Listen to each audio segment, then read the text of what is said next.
السلام عليكم البنات مع روتينات ساهو. اليوم جبت لكم مشترياتي نتاع رمضان 2026. ان شاء الله يدخل علينا غير بالصحه والعافيه ونصوم ان شاء الله ربي يتقبل منا. انا مشترياتي كانوا خفاف، يعني ماشي حاجه كبيره صراحه. ما كنت رايحه كاع نشري، من بعد كي طلعت شريتهم. عندي مده هذو يعني تقريبا شهر وخبيتهم. كاين اللي استعملتهم وكاين اللي لا. شريت غرفيات ملاح وشريت بيت مونجي هكا مليحه، وشريت هادو القواط هايلين ملاح يعني يحفظوا، نديروهم للسكر القهوه يحفظوهم لك السكر والقهوه. شريت السناويه هذه كانت عجبتني بزاف، يعني سناويه تاع مرايه والله صراحه كي شفتها قلت لازم نديها، عجبتني بزاف.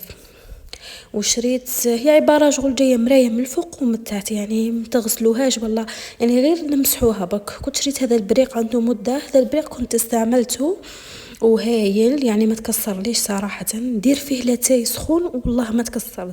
وشريت هذا الطبسي هذا تاع الكاطو، هذا البلاشيتو جديد وما استعملتوش، يعني خليته رمضان هكا كاش معسلات كاش حوايج. المهم نوصيكم حاجه، يعني اللي يقدر يشري واللي ما قدرش ما يشريش، الصح كاع كي يتقبل ربي منا.